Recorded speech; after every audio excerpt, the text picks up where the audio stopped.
So anyway, welcome back to the Steady Trade Podcast. I am your host, Tim Bowen, here with Steven Johnson. We are, recording this episode kind of in the middle of January and want to talk, since it's, everybody talks about New Year's resolutions and goal. I mean, this is a time of year to discuss goals and where you think where you want to be at the end of the year, where your trading wants to be. And one of the things we want to talk about, Steven and I, chit-chatted a little bit is where the market is in January. What is working, what isn't working, and I'm not afraid to be wrong. One of the biggest parts of being a day trader is being okay with being wrong.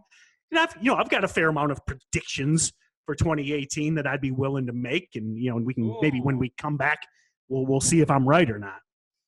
Tim, I mean, what you just said there, I have to say, was effing beautiful. I thought that was effing beautiful. We're not allowed to swear, but I wanted to place emphasis on that. I think that's a great idea for the show. I mean, there's a couple of topics that I want to discuss. New Year's resolutions, what your resolutions are, what my resolutions are, how the market has changed between 2017 and 2018, and what personal goals we both might have for the future. And maybe just a recap on progress made last year for you and for me and for where we'll be in the future. And I don't know, maybe for the pro guys, because I know you do the pro course, what are your goals for the guys in 2018 and what's changing on the course, stuff like that, I think is interesting. Sure. But I mean, for me, I mean, how has your 2018 been? We're about 8 days in. So far, so good. It's an interesting market right now because, you always talk about, not wanting to chase stocks and that's always been one of my hard and fast rules. I've always said, hey, if you miss the move early, you can wait till later. But I tell you, this first couple weeks, basically, I would call it, for lack of not too much hyperbole, but it's been a chaser's market. These stocks are just going way further than you think they would. Absolutely. Or a short seller's nightmare is another way you could describe it. And I mean, honestly, the start of January for me, I mean, I don't know. Do you know those times when you laugh so much that you cry?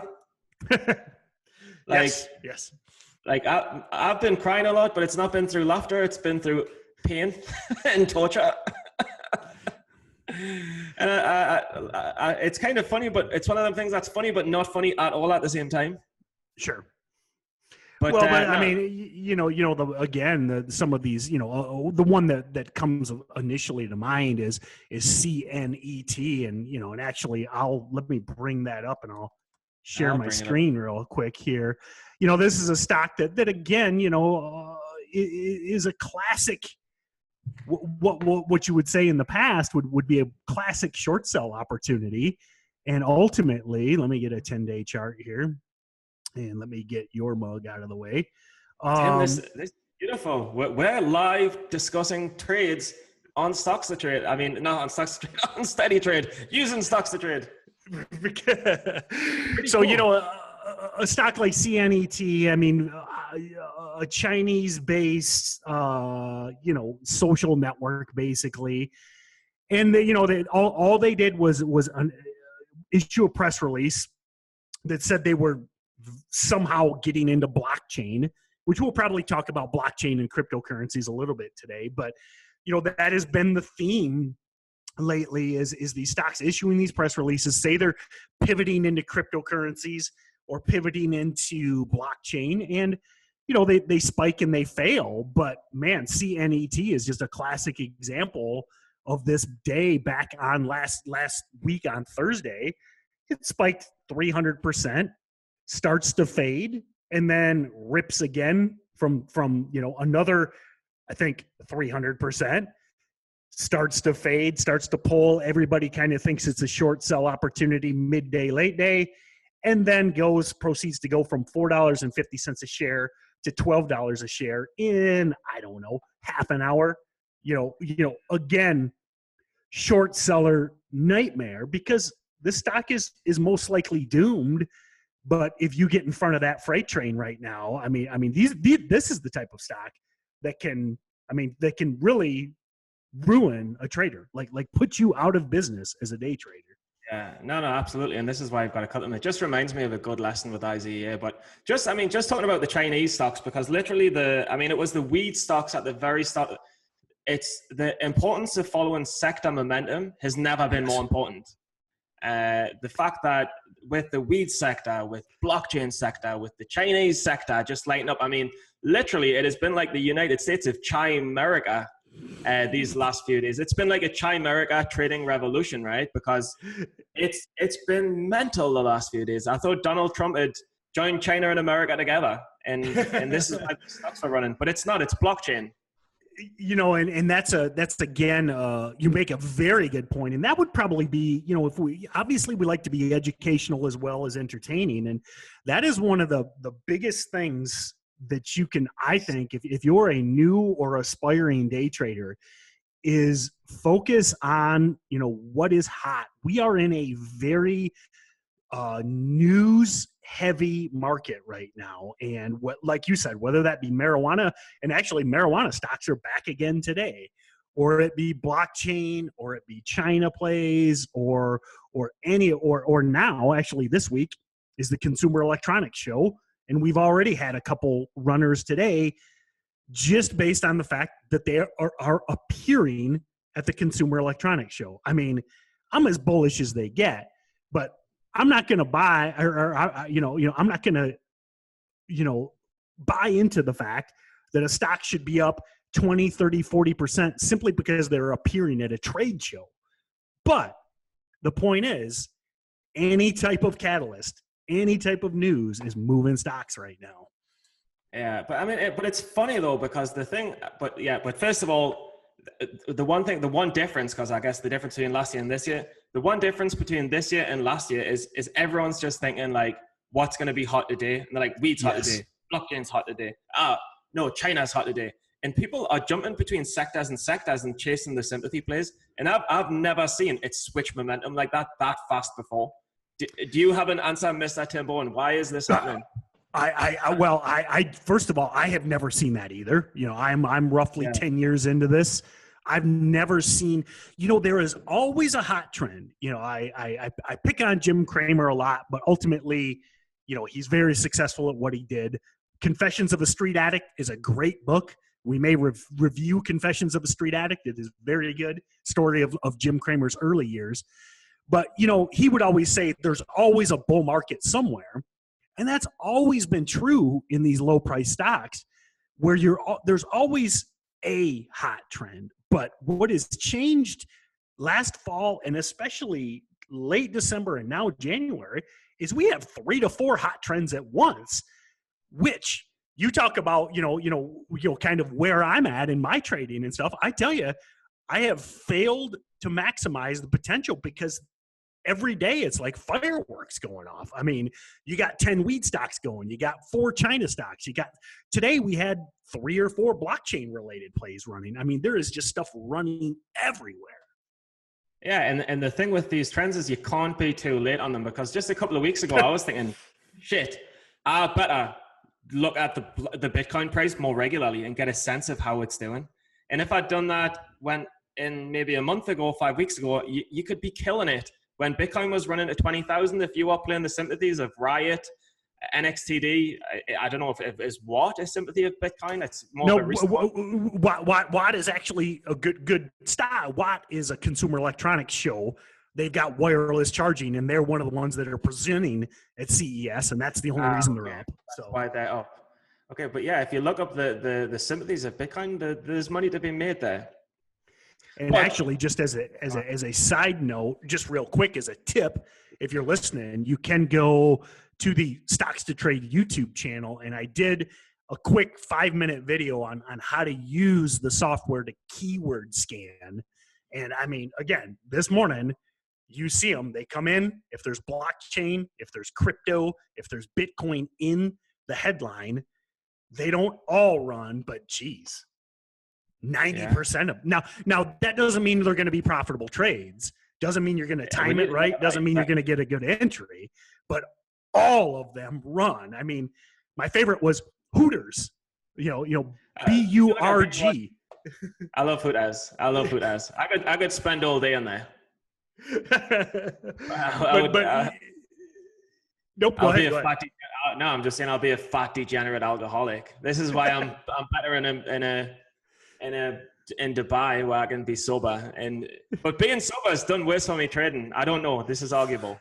Actually, so let's finish up on the sector idea. Remember, right now, again, I highly recommend using the keyword search in the news and StocksToTrade.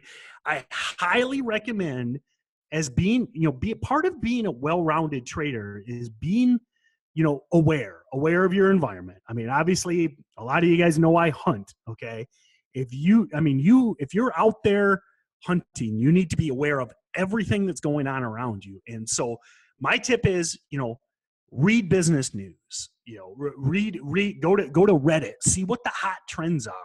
Always be, I subscribe to the Wall Street Journal. I'm not saying you have to pay for that kind of stuff, but have a business mindset and be aware of what is going on. And, that way, that next sector that comes, you can be ready for it.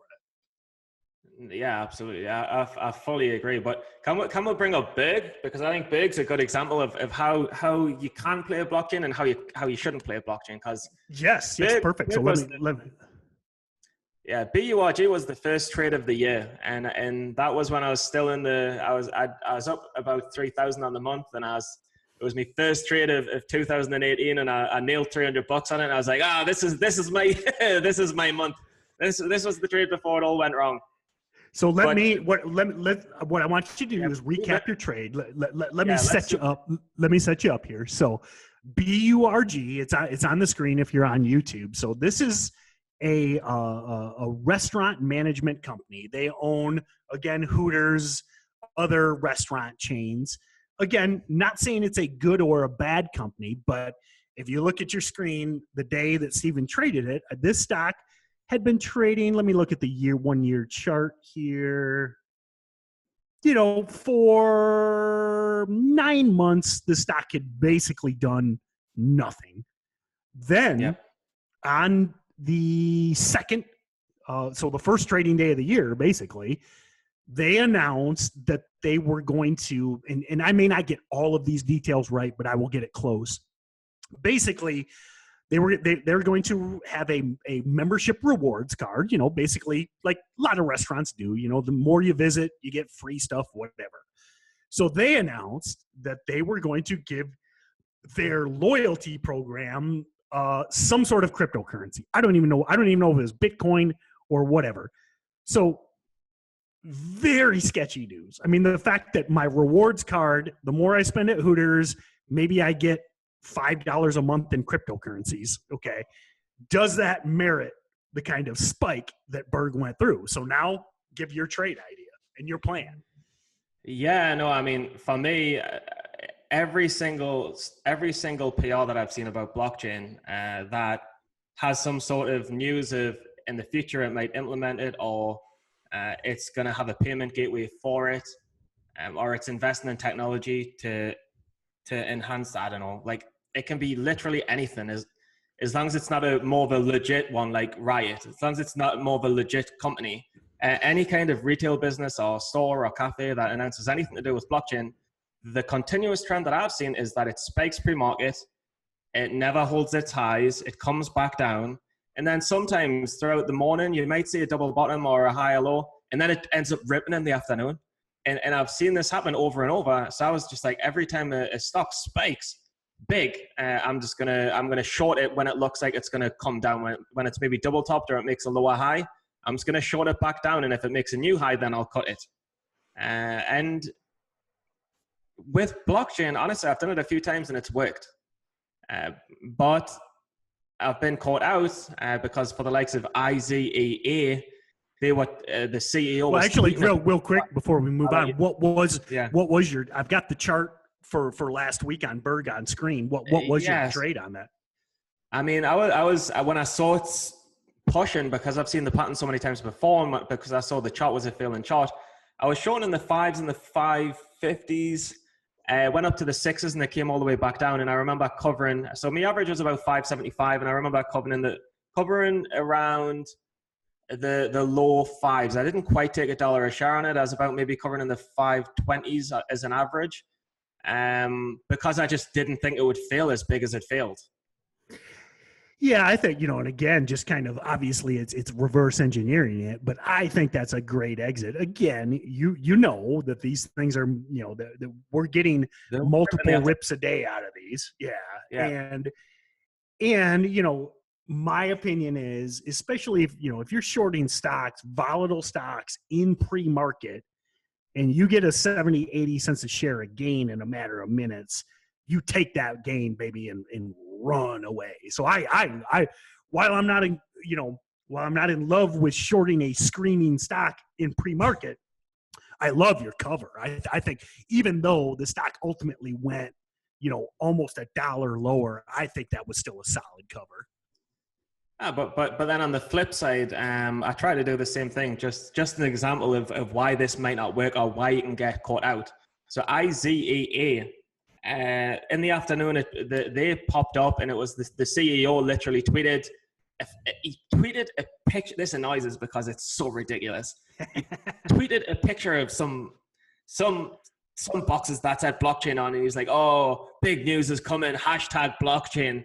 And I'm like, dude, you don't hate the player, hater, hate the game, man. That's the game of penny stocks, my friend. I'm like, you're so full of shit. And I nearly messaged him. Nearly messaged the CEO and been like, you're so full of shit, and you've just cost us $1,000. But anyway, I was shorting this. I can see around the 475s. I thought it had no news, and then I realized when I was scanning through Twitter, the CEO had tweeted that's why it was running. Then I thought, if PR comes out about this tomorrow, my account potentially could blow up. And I was averaging up, and I ended up about $8,000, $9,000 in. And do you know what it is? I could have got out for a $200 loss, but I held it just to see if it would crack further. I could have got out multiple times for a small loss. But then after hours, I thought about it logically, and I thought, if I'm in this like $9,000, $10,000, and a PR comes out tomorrow, and this spikes 100%, I've lost 20 grand. I've lost $20,000.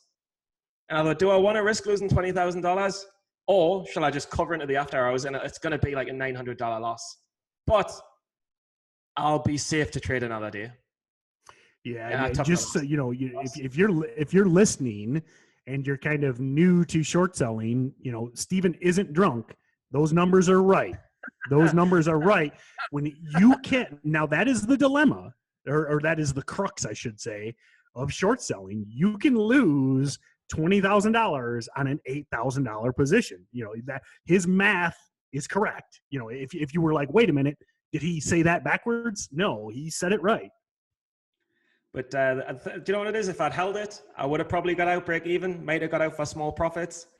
But there's just no point. Like, I am not taking that risk. I'm not even getting up at 4 a.m. US time and just covering as fast as I can. I'm not taking that risk. It's too mental. Yeah, and I tell you, well, no, I think so. Number one, remember, I say this every day. I mean, a losing trade is not a bad trade. If you thought about it properly, you planned it properly, and you weren't a dreamer or a basher or overly biased. I mean, I can't argue with this thing spiked huge late afternoon on the CEO tweeted pictures of some graphics cards, which when you mine cryptocurrencies, you use these GPUs to do it. Very sketchy stuff. Very sketchy stuff. But this. But go on. So about this. I didn't know you knew about this. Researched IZEA anyway. Okay, go on, carry on. But Stephen is also very right in that, by getting out, I mean, I thought, I was looking at this stock that day, and I'm like, man, this is guaranteed press release coming tomorrow. Yeah, this CEO, and again, I'm not trying to disparage anybody. This is just how we think about breaking down a trade, but my thought was this CEO is all excited because he knows this PR is coming, and he couldn't help it. But to be honest, the PR still hasn't come, and it's this was last week. I thought the PR was due any day, and to be honest, I still think it might be coming. So did they do any financing though? Did they do a financing the next day? Because the stock cracked down quite hard. I don't know. I don't think so. I think it was just selling. Just not, To be honest, I think it sold off because no the press release didn't come. Yeah, I think, again, you and I were thinking the same thing. You were short bias, I was long bias. The next day, it did eat dirt, but I think it only ate dirt because the press release didn't come, and now the stock's right back where it was. So. Yeah, but I mean, and that just shows that, I mean, it was that. And if you look at the SPY, I mean, just if we're recollecting on the start of the year, if you look at the SPY, if you look at the QQQ, the NASDAQ, and this is such an important lesson for people that don't realize, the SPY is the Standard and Poor. Is it Standard and Poor? Is that how I don't know how to say the American. Yeah. Well, it's a spider that it's an ETF that tracks the S&P 500. Yes. Yep. And if you look at the QQQ, which is the what NASDAQ. Tracks the NASDAQ, they're having record highs. Like the SPY has put 3-4 massive big green days in. And for me, I was a bit disappointed in myself to think, why are you so aggressive on the short side when the NASDAQ and the SPY are literally pulling in the biggest highs since back in February? Yeah, really. Obviously, and I've got the chart on screen again if you're watching on YouTube, but you can just go to any charting package. Hopefully, if you got your StocksToTrade open, but you can go to any Yahoo Finance if you want and bring up the SPY 1-year chart, and you can see it's just a nonstop grind. But what Steven is talking about, in December, the overall markets were kind of sideways last couple of weeks, but then this year the overall markets have basically gone parabolic in essence. I mean, we've been grinding up for a year, but just this year, explosive. And I think that's where Steven is what you're trying to say is it's like, take all these things in consideration when you form your bias. No, and absolutely. And the old adage of 4 out of 5 stocks follow the market is kind of true, because in December I was over aggressive on the short side, made $3,000. And then in January, first 4 days of the market, it's these big 4 green days come in. It's very bullish, and I lose everything that I've gained in the whole month. And I'm just like, shit. But my own fault for being a bit aggressive and not adapting quicker. But for me, it's whatever. It's a lesson, and it's a lesson, and I haven't really lost any of my own money from like a professional job. So it's not devastating, but it's I was just like, wow. I was just like, wow. I can't believe that can happen that fast. I mean, is that normal, or am I just an alcoholic? No. Well, I mean, again, when you're and you can make money long and short in any market, but if you get caught the wrong side of the trend, that's when things happen fast. And and I've got my deer behind me, but that's when you end up a deer in the headlights, because you're like, whoa. These stocks are not moving the way they were a month ago or 2 months ago, or kind of where you started your green streak. But I mean, how does that happen? It just happens. Just the market changes all of us. Like, how does that happen? Like, I was like, what's going on? How does that happen that fast? Well, I think, and you want to talk about, we kind of teased some predictions, and you asked me why I think this is happening. I think, and again, I'm tuned into the market all day. All I read about is the stock market. All I do is watch the stock market all day, every day. But I just think that there is an unprecedented amount of what you call market participants. I mean, literally everybody is a potential stock trader right now. You go back to like the .com boom, which I wasn't actively trading, but even back then, half probably 70% of the world didn't even have a computer. I mean, this is the early adoption of household computers. Even if you had a computer, you might not have had an internet connection. Now, literally everyone over the age of 3 has a supercomputer in their pocket that is connected high speed to the internet and has easy to use apps, low commissions, low fees. I mean, everyone is a potential stock trader. And I think that the more the SPY goes up, not making a picking a side politically, but the more the president brags about the stock market, there's just so many more participants. And most of these new traders are primarily buyers. They're not shorting. So it's just they see something that excites them, like blockchain technology, and it's just, again, to quote Jim Cramer, buy, buy, buy, buy, buy. That's crazy. And Jim Cramer, for the non-American people, I don't know who he is. He's some television person, right? Yeah. Television. Okay, but and the other. But the other do thing they have television where you in England? Do they have that over there yet? In England, they'll have television. You mean Dubai? In Dubai, no, I was trying to pick on your homeland. I was trying to dig deep, so.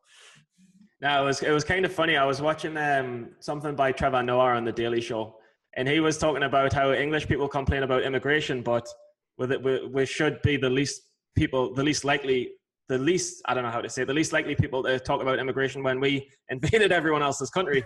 We should be the last people to talk about immigration when we emigrated on everyone else's country. That was pretty funny. And I'm pretty pro-immigration, but anyway, because I'm an immigrant in Dubai, I've got a camel in the bathroom right there. I call him Charlie. I've got a camel in the bathroom and a camel in the bedroom. One's called Charlie and one's called Sarah. I moved them in January, and ever since I've been losing. I don't know if they're like cursed camels or something. I don't know what the hell's going on. No, but so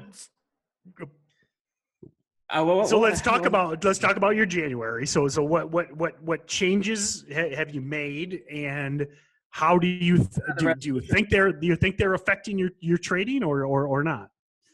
Okay. Well, I mean, resolutions right now. I guess we can talk about resolutions, and then we can talk about some predictions. But I just wanted to quickly say the other thing that was influencing the crazy generation gap, and what's influencing trading a lot is, like, I don't know about your parents, but in England, like my parents, working class, like my parents used to like share a bag of crisps. Like they didn't have money to like gamble on the stock market or trade on the stock market. They were sharing bread. They were sharing bread. Sharing packets of crisps. And like, I remember my mom telling us that her mom used to like mixed sticky toffee, like bread pudding, custard and sugar bread. Because they didn't have the money to do stuff. And then my dad's dad would get paid from the shipyard, and he'd drink all of the wages for the week, and then they would have no food on the table. Like stupid stories like that.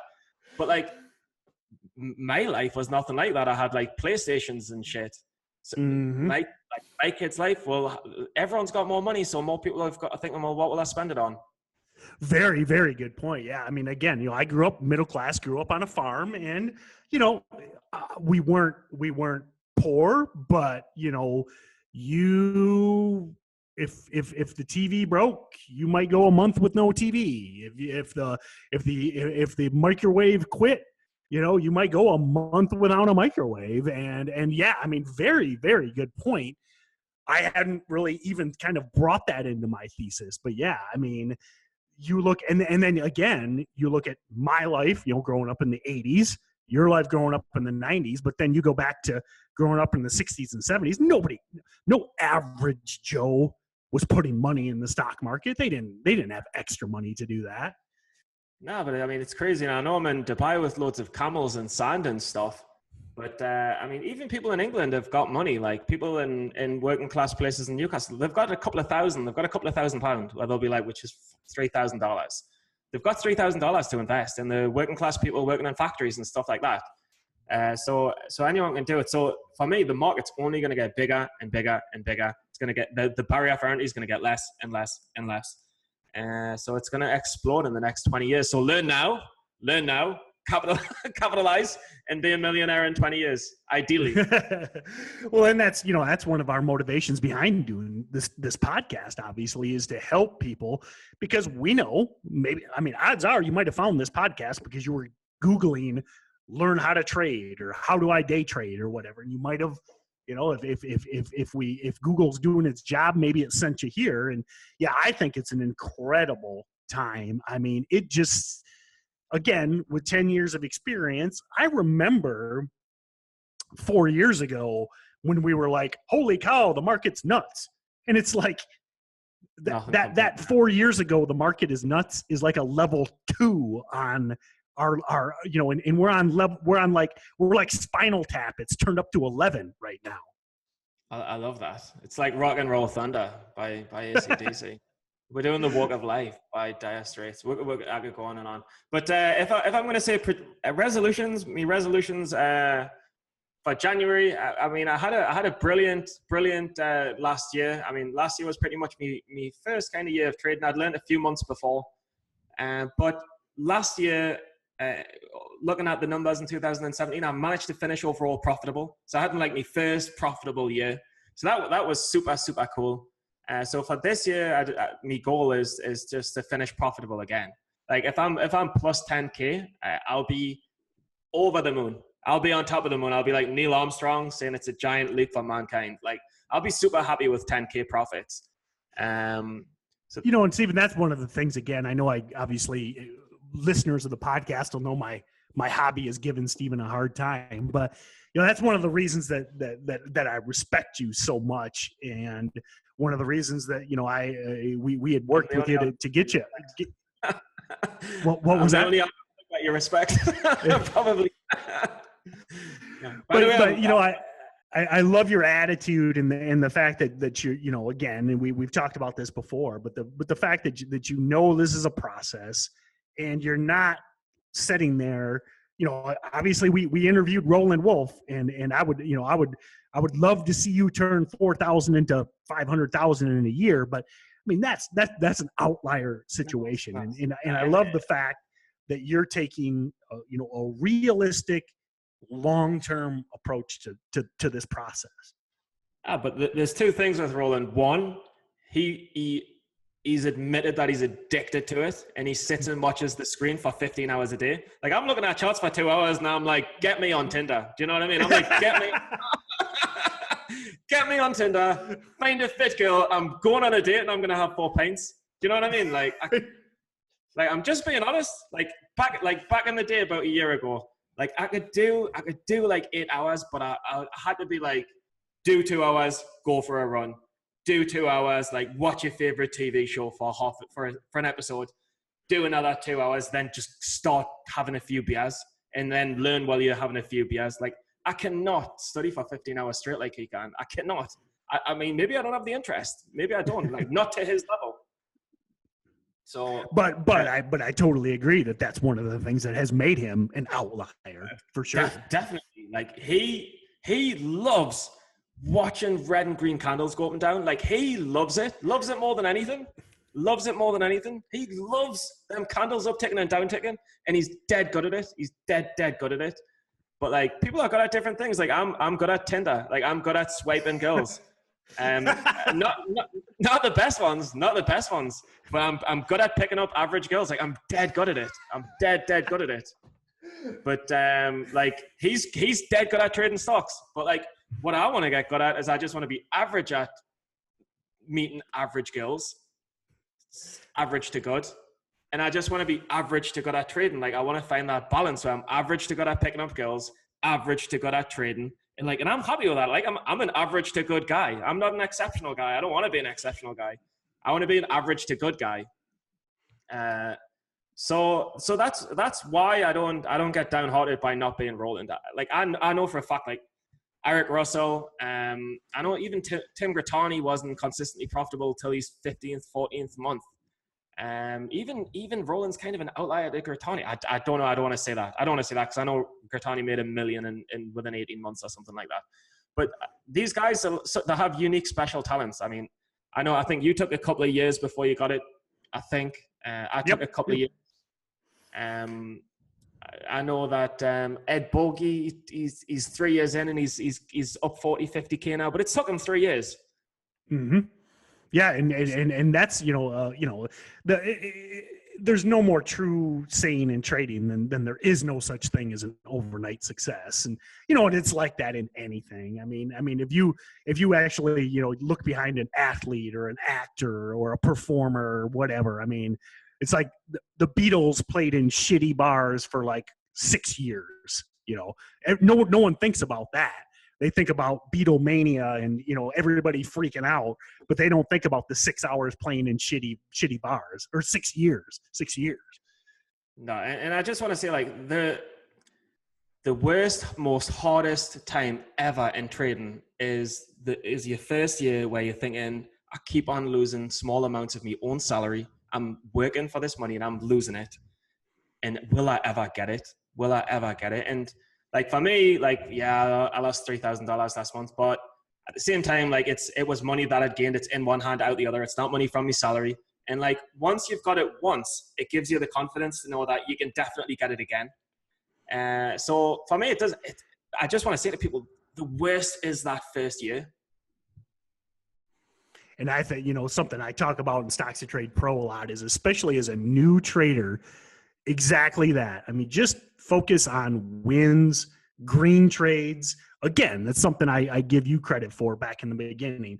I mean, I remember $7 profits, $20 profits that you were talking about. And then once you realize you can repeat that, then, you take the lumps like you have here, you can do it again. You've got the skills. Yeah, no, I'm not worried. But you know what the funny thing is? A $500 win feels as good as a $50 win was back in the day. Like, it doesn't make any difference. It feels just as good. It probably, for the 51 felt better. Because you're like, I'm getting it. Sure. Oh yeah. So yes, digress. So what are your, we'll kind of head into the last segment here. What are your you've talked about your goals, which I love your goals. They're reasonable. They're not outlandish. I've talked a little bit about my predictions, and I can come back to them, but kind of what are your predictions for the market? What do you think about cryptocurrencies? Do you think this is just a bunch of bunk and going away? Is this here to stay? Et cetera, That's a funny one. The blockchain, especially Bitcoin, the chart looks a bit like a pump and dump, if I'm going to be honest. The Bitcoin chart right now looks a bit like a pump and dump, but the reason that I wouldn't say it was going to fly down like a pump and dump is because you've got the likes of Ty Cruz, someone, whatever his name is. There's so much marketing and advertising and e-commerce around blockchain, and there's so many companies latching onto it. And the pure fact that it's actually legit a currency means that I can't see it going away. We had the news last week, like Peter Thiel, which many of you might know Peter Thiel. I mean, was in PayPal, was in Facebook early. I mean, these type of guys, billionaire.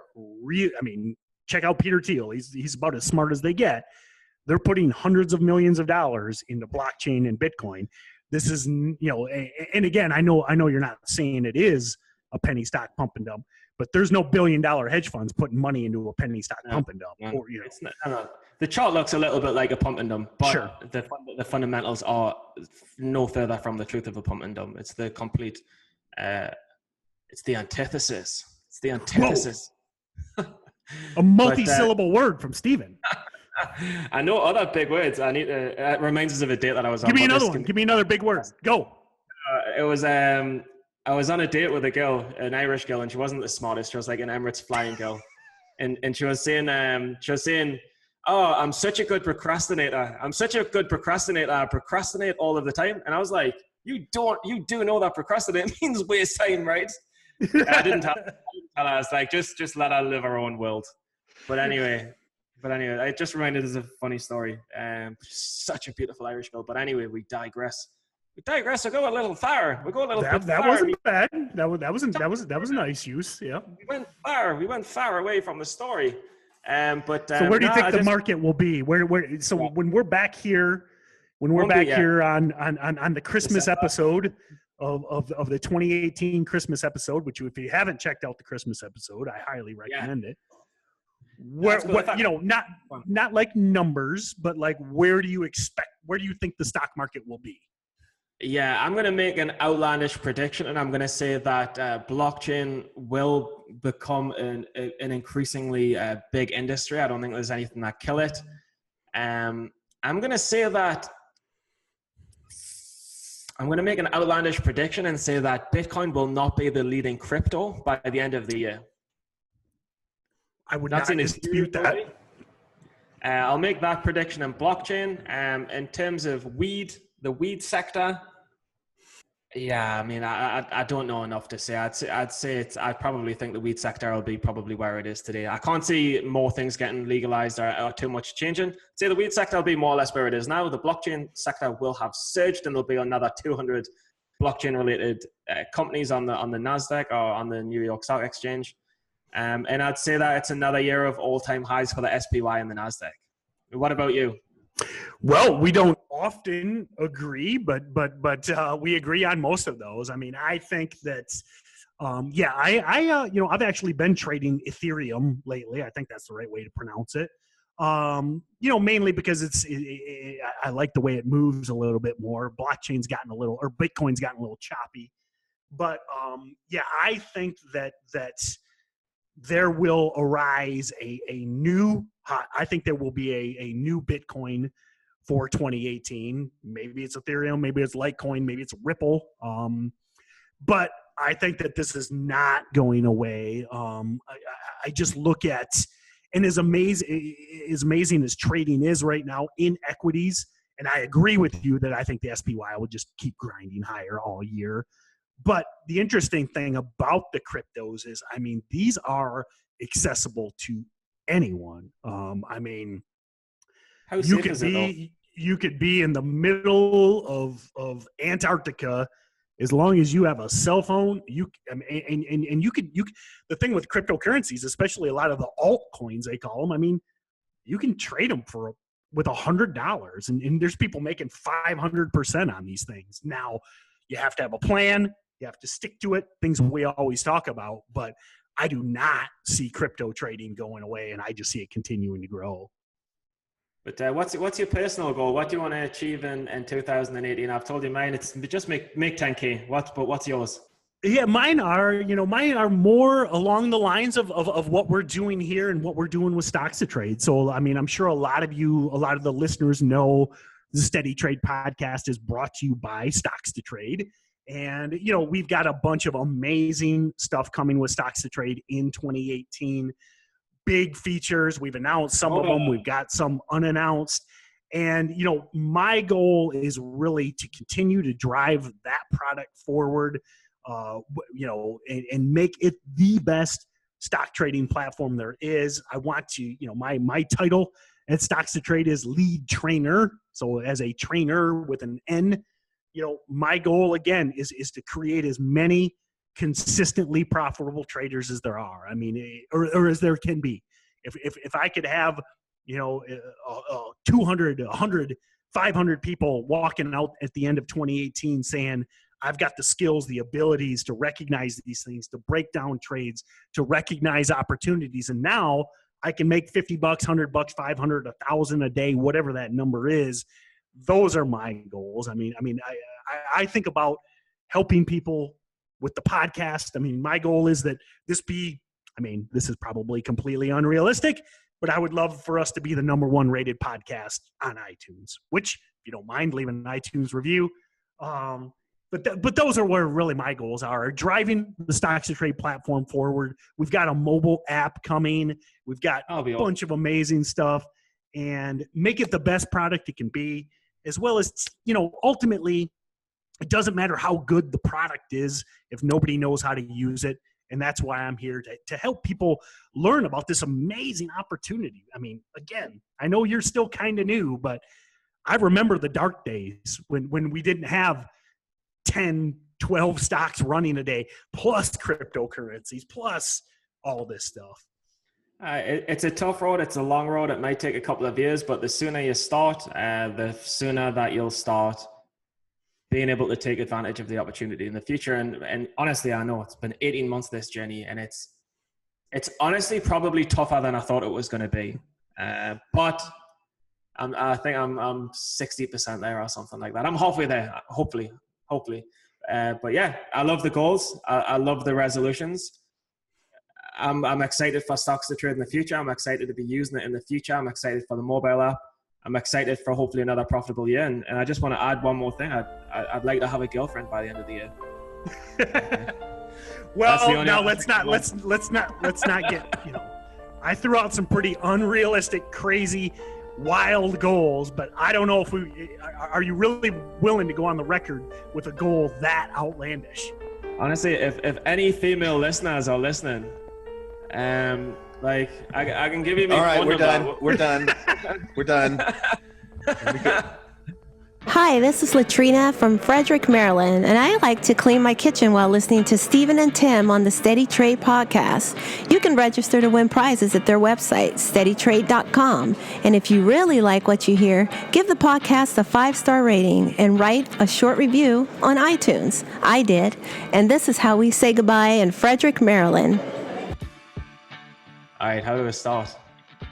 I think you started this week's episode, so I can start. You did the intro on today's, so the one published today. So, welcome back, everybody, to another episode of the Steady Trade podcast. It's Stephen. It's I thought again, you're supposed to be in dry January, but we 10 seconds ago we talked about me opening this episode, and then you just proceeded to open it. I was confused with that. Okay, you open it. So 8 days into dry January, are you not dry anymore, or what? You've caught as I'm an alcoholic. I'm drunk. I can't function anymore. I just didn't want to tell anyone in case I didn't get hired full time on the podcast. It's a secret that I didn't want anyone to find out. So anyway, welcome back.